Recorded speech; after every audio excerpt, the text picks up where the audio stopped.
เพิ่นหนีเพิ่นยังบ่ได้หน้านะ อืมเออแล้วเจ้าได้คุยกันอยู่บ่กับนางแดงกูมื้อนี้น่ะเป็นไรจะคุยนำข่อยก็ได้บ่ปานได้ข่อยว่าเขามันมาแต่อันจุจีเอาเงินข่อยนะว่ากระเป๋าหูมันนะข่อยบ่อ๋อมักมันได้ตะกี้ลงข่อยมันโทรหาข่อยมืออยู่หาข่อยบ่อยากลง คือมื้อเรามาอยู่ โอ้ยเป็นเดือนปลายพุ่นเด้ บ่ เรามาอยู่เฮิง อ้าวเราคือว่าอยู่วันอาทิตย์อาทิตย์กว่าๆนี่เราอะ อาทิตย์กว่าแล้วปะ กับไอ้ยาน 20% ฮะ 20% 20%บ่ฮอด50บ่ บอก มีแต่20%นี่เออ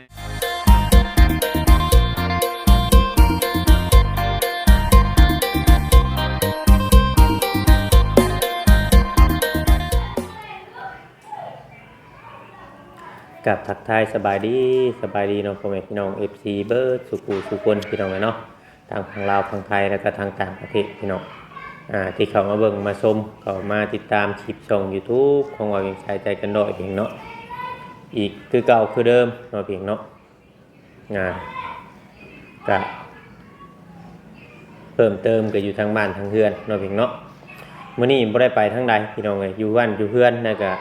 อัดคลิปหรือว่าเฮ็ดคลิปให้พ่อแม่พี่น้องเบิ่งแล้วก็แยะแล้วก็ความเห็นต่างๆนานาเนาะเพียงเนาะให้พ่อแม่พี่น้องได้เบิ่งได้ชมนำกันเพราะว่าบางคนบาง FC เพิ่นก็คิดบ่คือกันเนาะพี่เนาะบางคนก็มีมุมมองอีกส่วนหนึ่งเนาะพี่เนาะแต่ก็บางคนก็มีมุมมองอีกส่วนหนึ่งเพราะว่าในกรณีในเรื่องของน้องแดงอันที่ว่าเวียงเว้านี่พี่น้องเนาะในเรื่องของน้องแดงแล้วก็ระหว่างอาวกับเนาะพี่เนาะกับผัวว่าง่ายๆใช่พี่น้องเลยเนาะ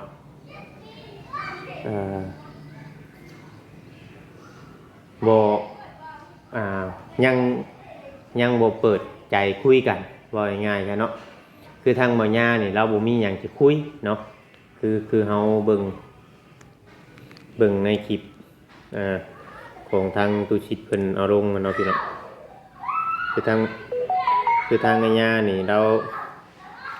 บ่มีหยังสิคุยแล้วกับมันทาง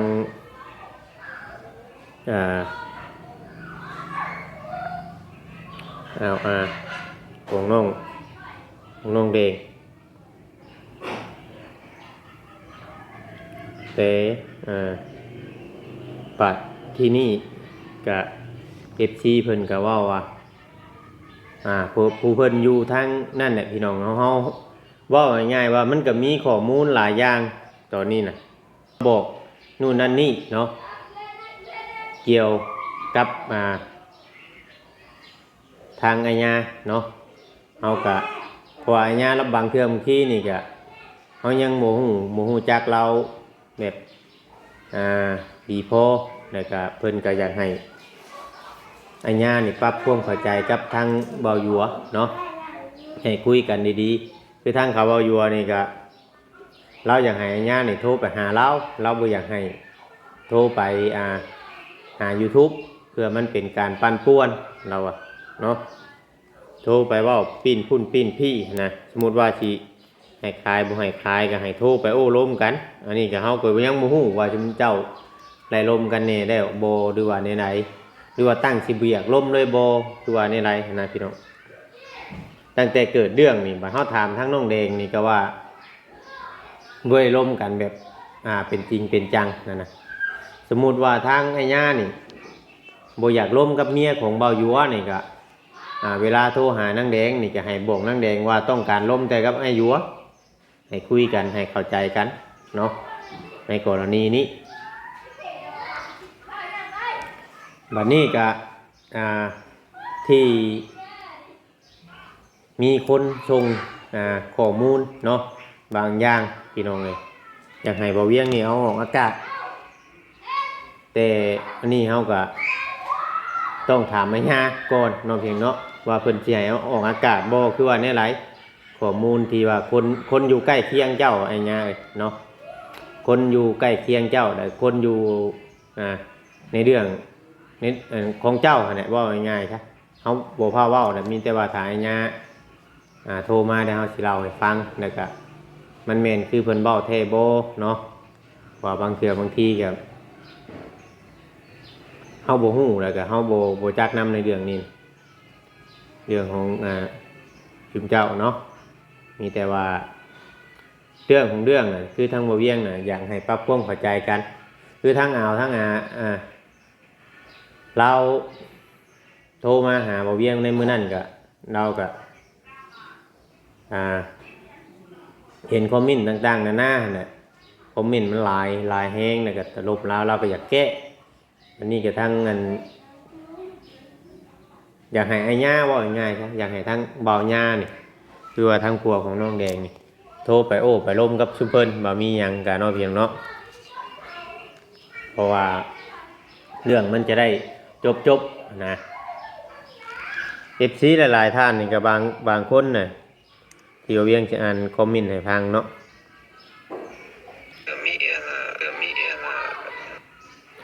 อ่านคอมเมนต์ให้ทุกคนฟังพี่น้อง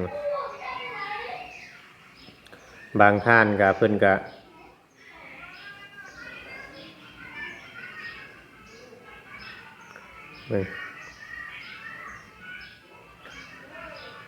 บางท่านเพิ่นก็อันว่าของน้องแดงเนาะหลายอย่างนะคอมเมนต์แต่ก็เฮาบ่ฮู้เลยเฮาบ่ฮู้ความจริงเลยมันเป็นแบบไรนะพี่น้องความจริงที่เว้าบ่ได้ว่ามันต้องมีข้อมูลให้หลายกว่านี้มันมีข้อมูลอันให้หลายกว่านี้เนาะบางคนนี่เพิ่นอยากให้ทางบางย่าน่ะซื้อไว้เองคือหน้าของน้องแดงเนาะหน้าตัวเองเราก็บ่ซื้อได้อันนี้ก็สมมุติว่าเป็นผัวเป็นเมียกันแล้วนะมันเป็นหน้าของตัวเองเนี่ยมันบ่แม่นว่าสิหน้าผู้อื่นหน้าเมียก็ซ้ำหน้าเฮาเนาะแต่ว่าเฮาอยู่เฮาก็เฮ็ดอยู่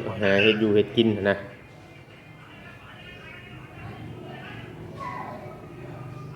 บางคนก็ว่าฝากถึงสามีของน้องแดงถ้ารักจริงยังต้อง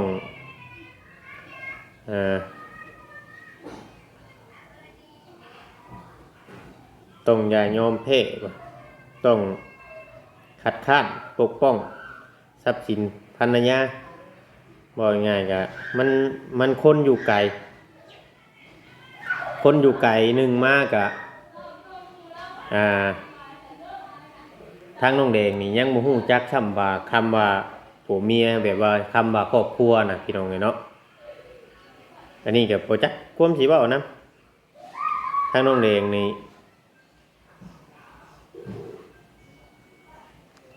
ยังบ่ฮู้จักว่าคำว่าครอบครัวหรือว่าผัวเมียแบบลึกซึ้งว่าอยู่นํกันมาเพราะว่าเขาอยู่นํกันนี่สิประมาณเดือนปลายนี่บ่คือแนวไรเฮาก็บ่ฮู้จักนํตัวนี้ก็ว่าตอนเพิ่นแต่งงานหรือว่านู่นนั่นนี่นี่ก็เฮาเพราะว่าคือเฮาฮู้กันอยู่เนี่ยพี่น้องเนาะมันเป็นแบบไรในเรื่องนี้ก็บางคนว่าให้เอาไปประเทศนอกนํให้เอาไปต่างประเทศนํนี่ไปอเมริกานี่มันบ่ได้ไปง่ายๆเลยพี่น้องต่างประเทศเนาะหรือว่าผัวเมียมาหยังคือ FC เพิ่นก็แนะนำบอกหลายอยู่ว่าจะเอาเมียเอาหยังไปอยู่เมืองนอกเมืองหยังนํนี่มันบ่แม่นง่ายเพิ่นว่ามันต้องค่าใช้จ่ายสูงเนาะมันต้องค่าใช้จ่ายสูงถ้าว่าไปอเมริกานะหรือว่าถ้าไอ้ย่าสิมาอยู่พี่เนาะถ้าสิมาอยู่พี่นั่นบ่ได้หรอกเราต้องหาเงินพี่น้องเนาะเราต้องหาเงินมาอยู่บ้านเฮาถ้าเงินหลายดีก็อยู่ไร่ถ้าว่าเฮามีเงินลงทุนเนาะ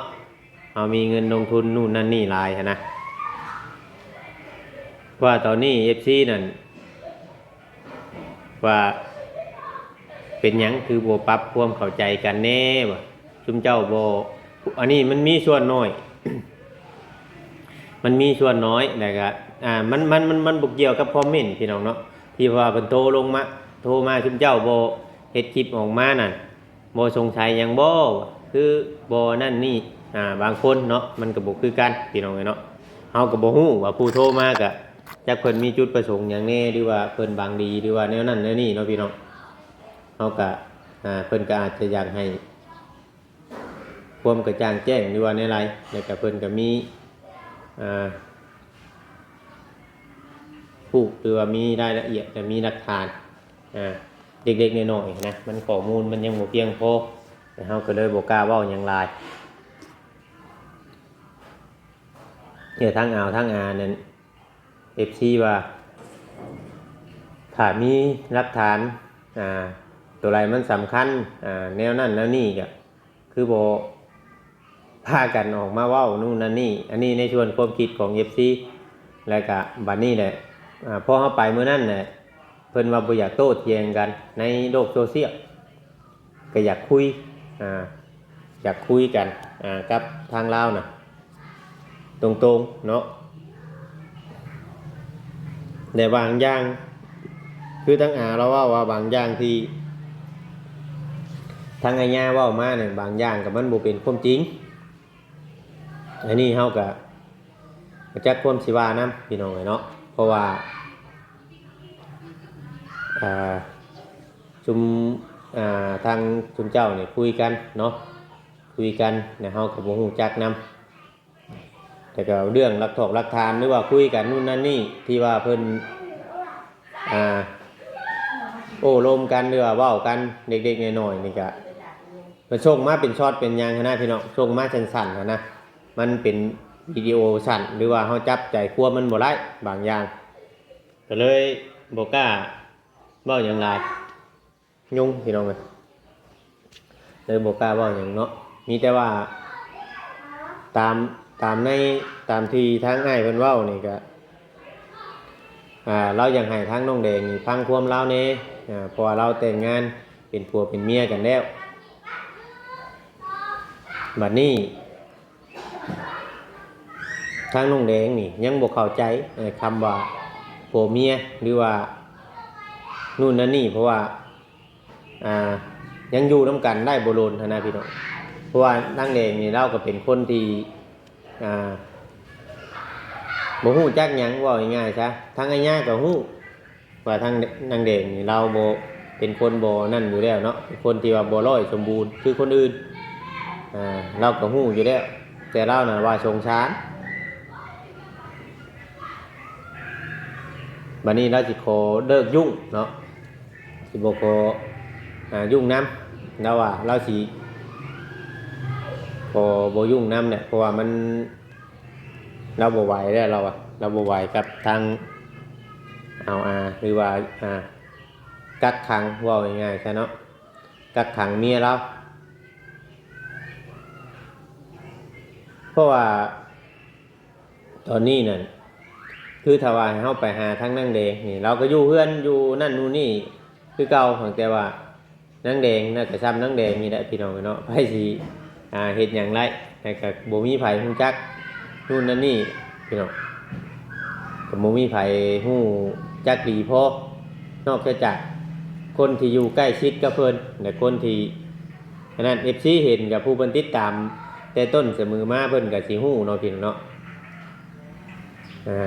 มีแต่ว่าบางคนก็เพิ่นก็แนวเบิ่งมีแต่ว่าตัวไรมันผิดมันถูกบาปกรรมอาจจะลงโทษเพิ่นว่าเนาะ FC เพิ่นคอมเมนต์อันนี้ส่วนเรื่องคอมเมนต์นี่มันก็ต่างๆนานาหลายคนก็หลายมิตรหลายคนก็หลายว่ามันแง่ๆบ่ได้ในคอมเมนต์ของคนเนาะพี่เนาะก็มีแต่อยากให้เพิ่นฝากมาบอกเนาะคือทางทางนี่ฝากมาบอกให้ทางเงินอันญานี่ปรับความเข้าใจกันโทรลมโทรถ้าว่าบ่อยากให้เมียขายหน้าเนาะทางทางเพิ่นบอกถ้าว่าบ่อยากให้เมียขายหน้าหรือว่านั่นนี่ก็ให้โทรลมเด้อก็โทรปรับความเข้าใจกันอันนี้แต่ตอนนี้บ่ยังบ่ฮู้ว่าปรับความเข้าใจกันได้โทรกันบ่หรือว่าในไร แต่ตอนที่ว่าเวียงเฮ็ดคลิปนี่คือว่ายังบ่ได้ว่าปรับความเข้าใจกันเนาะเพียงเนาะแล้วก็มีแต่ว่าอยากฝากให้เพิ่นน่ะโอ้ร่วมกันปรับความเข้าใจกันบ่ให้เสยเลยนะที่ว่าบ่อยากคุยบ่คือว่าเบื่อแบบบ่อยากคุยแบบเฮ็ดเป็นแต่ซังเนี่ยบ่อยากอยากเว้านํกันบ่คือว่าในไรเนาะก็มีแต่ว่าเจ๊เพราะว่าทางอาญาเว้านำเฮานี่ว่าโทรลงบัดทางเฮาถามทางเขานี่ว่าบ่ได้โทรนะตอนนี้น่ะมันน่ะเป็นแนวไรมันก็เลยบ่จักสิเชื่อไผนะพี่น้องเนาะเพราะว่าเรื่องโทรเรื่องหยังนี่ก็เฮาก็บ่ได้อยู่ในเหตุการณ์เนาะตัวนี้ก็อยู่คนละบ้านนี่อยู่คนละทั้งคนละที่บ่ง่ายๆแท้เนาะคือว่าเฮาถามอยู่พุ่นก็บ่ได้โทรว่ะทางแดงก็ว่าบ่โทรเลยเป็นหยังคือบ่โทรไปเด่นน้ำลูกน้ำเมียเลยให้กันพิดกันหมดอันนั้นเด้อเนาะบางคนก็ว่าน้องแดงถูกหลอกโดนตัวโดนนั่นไปแล้วว่าเนาะอันนี้เฮาก็บ่ฮู้นำนี่ใดพี่น้องเอ้ยเนาะมีแต่ว่าให้ FC นี่พิจารณาไปคือเฮาก็พิจารณาไปคือกันโอ้ลมกับอ้ายเพิ่นก็โอ้ลมปกติเพราะว่าทางอ้ายเพิ่นโทรมาก็คือว่าอยากให้ชุมเฮาน่ะเตือนเนาะบัดที่นี่คือทางอ้ายเราบอกว่าถ้าว่านังแดงขายได้จะขายหน้าแหละอยากเฮ็ดชื่อให้มันเป็นชื่อของน้องแดงแล้วก็อยากเฮ็ดบ่หยังสัมมโนตัวเลขนะพี่น้องเฮ็ดสัมมโนตัวเลขให้มันเป็นขึ้นเป็นชื่อของน้องแดงเด้อน่ะที่จริงก็คำเฮามีเงินมันก็เฮ็ดได้มันเพราะว่าน้องแดงเราก็อายุเรากับ20 กว่าปีแล้วเนาะ21 ปีบ่ประมาณนี้แหละพี่น้องตอนนั้นคือว่า20 ปี21 ปีเนี่ยเรียงก็จำบ่ได้เพราะว่าถ้าช่วงเพิ่นมาเปิดนั่นช่วงเพิ่นมาเฮ็ดนั่นมันก็สิบ่แพงเฮ็ดสัมมโนขึ้นชื่อทะเบียนบ้านในบัดนี้เลยถ้าว่าขายให้ขายหน้ามันยังก็ขึ้นชื่อขึ้นยังไปอยู่พุ่นก็เป็นชื่อเป็นยังอย่างงี้ออกไปเป็นไผเป็นมันว่าง่ายๆว่าเราบ่ไว้ใจทั้งอ่าวทั้งอาแล้วเราอยากให้ขึ้นชื่อเป็นสัมมโนมันยังของเรากับเมียแบบนี้นะตามเบิ่งเนาะแต่สิไปมีส่วนแบบสั้นมีแต่ว่าเขาฟังทั้งน้องแดงว่าผัวบ่โทรหาเอาทั้งผัวบ่โทรไปหาน้องแดงก็มีแต่ว่าอยากได้แต่เงินมีแต่ขอแต่เงินอันนี้ก็จักสิฟังความไผคือ FC ก็ว่าให้ฟังทั้งภายผู้เสียเงินเนาะเพียงเนาะบัดอันคนอยู่อเมริกากับบางคนเพิ่นก็โทรมาเหมือนแนวทางในความคิดของเพิ่นแนวล้านแบบนึงบัดบางคนโทรมาทางนี้ก็เป็นอีกแบบนึงนะพี่น้องจักสิว่าแนวไรในส่วนเรื่องซื้อให้ซื้อหน้านั่นคือว่าเวียงว่าไปเนี่ยเอาเพิ่นก็เพิ่นอยากขายให้นางแดงอยากขายนะเพราะว่าทางพุ่นน่ะมีผู้สิขายนะหน้าป้าเพิ่นว่าเพิ่นไปจำเงินไว้แล้วนะ50,000บ่เวียงถามในคลิปนะ50,000 บาทในหน้านั้นมัน5-6 เซนนี่แหละนะเพิ่นได้ยินเพิ่นเว้านะเงินน่ะสิบ่เดือเงินน่ะสิบ่เดือถ้าว่าขายไปซื้อนาน่ะถ้าขายไปได้เฮ็ดเฮือนก็สิได้เฮือนถ้าขายไปซื้อนาก็สิได้นะช่องบ่อนนะได้ยินเขาเจ้าว่าเฮาก็บ่ฮู้รายละเอียดคักปานใดเพราะว่าเฮาบ่เห็นในส่วนนั้นตอนที่ไปซื้อนาตอนนั้นก็ทางบ่เวียงบ่ได้ไปเนาะสิมีแต่ทางเงินตู้ซิดหรือว่าตู้เลนเขาเบาจอยเนาะเบาบอยเนี่ยไปตอนนั้นบ่เวียงบ่ได้ไปนำบ่เวียงก็ติดเฮ็ดบ้านเฮ็ดเรือนคงไม่จบไม่จรไปแล้วบ่เวียงก็บ่ได้ค่อยสนใจไปในตอนนั้นเนาะมันเกิดเรื่องวุ่นวายก็เลยยาตอนนั้นเนาะบ่เวียงก็บ่ได้สนใจหยัง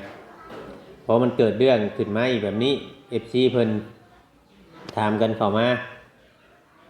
เฮาก็เลยนั่นเพิ่นขอความช่วยเหลือก็ว่าแม่นเนี่ยทางวัญญาเราก็อยากให้เฮาหาม อยากให้เขาห้ามทางนางแดงนี่ไม่คล้ายนะเนาะมันก็บ่จักความสิห้ามเลยพี่น้องคือนางแดงเราก็บ่ได้อยู่ผู้เดียวเราก็อยู่ไปกับทางพุ่นเนาะก็อยู่ไกลเฮาก็บ่ได้ไปแบบว่านั้นก็คือเฮาเห็นเนี่ยนอกจากผัวเมียเท่านั้นคุยกันได้